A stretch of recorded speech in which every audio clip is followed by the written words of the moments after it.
man, this is totally bogus. Splinter and Donatello and Raphael left to go save April and left me here with nothing to do. Not cool. Nothing to watch on television. They didn't even leave me any food. I think they could at least left me a pizza. Wait. What is that smell? I smell something. What could it be? Yes, I think it is. A wonderful, audacious smell. Could it be? Is it?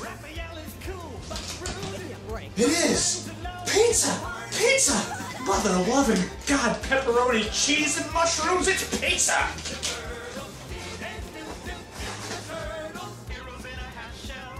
But there's a slice missing!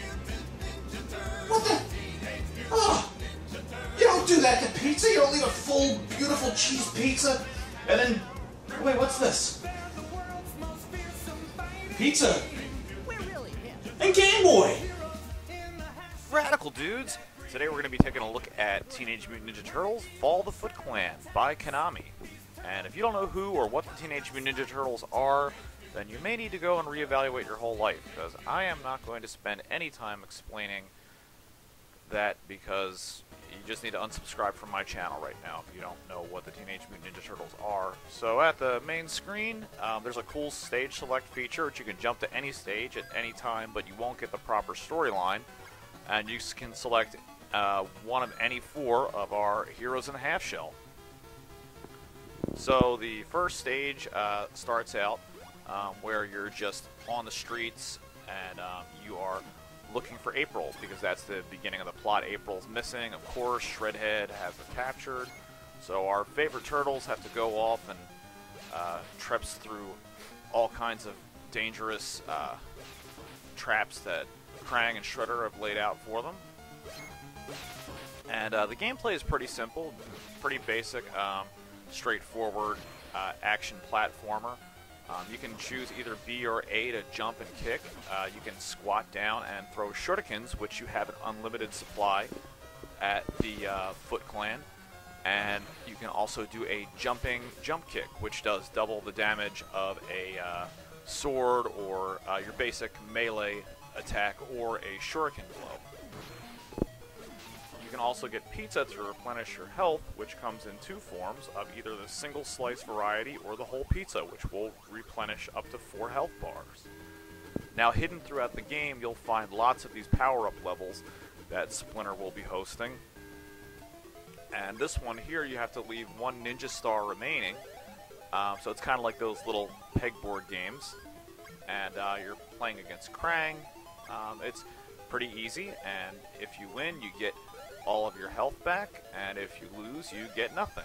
So here I won, but unfortunately I already had full health to begin with, and Krang looks pretty shocked. I mean, for being a brain, I guess, yeah, doesn't go too well if you're a brain and you lose.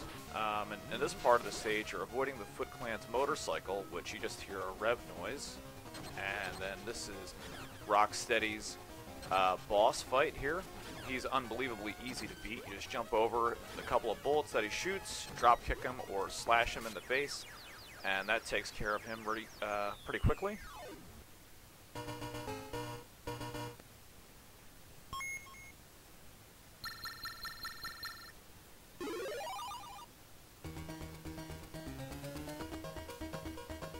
Okay, this moves on to the next scene here, and you can hear April. Well, you're supposed to hear April screaming in the background.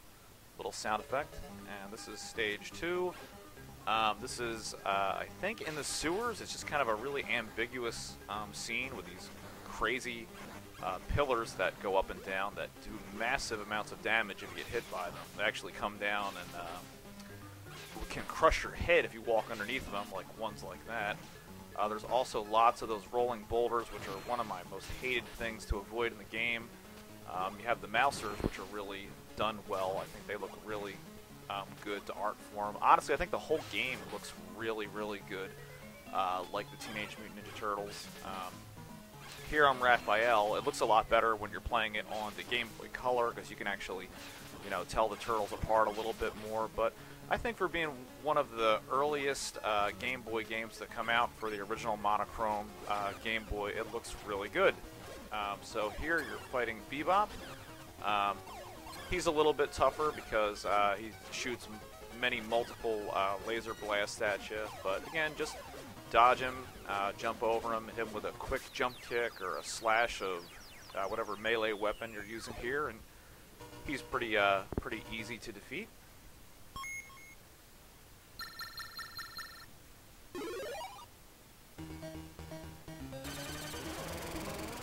And now all the turtles jump out of the sewers, which I guess that was the level, as you see them jumping out of the sewers, and you can hear a car rev up, and they've taken April and escaped by car. Here you go. You're the whole time you're actually riding on top of a convoy of tractor trailers, chasing down Shredder and the rest of the Foot Clan. And this level can be really annoying because the foot soldiers really jump in at a very narrow angle, so a lot of times when you're moving, you'll have no idea they're going to jump from like the far left of the screen because they really sneak in like you have no idea they're coming, and so you're constantly getting just cheap damage that you're unprepared for because of the angle of their jumps. And you also have these other guys that throw bricks at you, which you just hit back and deflect, but doesn't do any damage to them for some reason.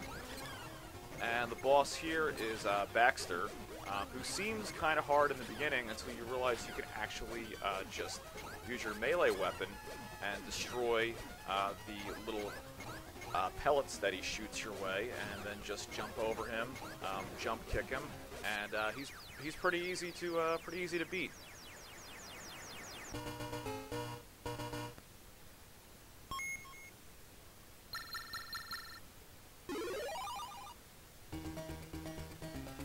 Alright, and there you see Michelangelo jumping as they're heading for the river at the next stage coming up here.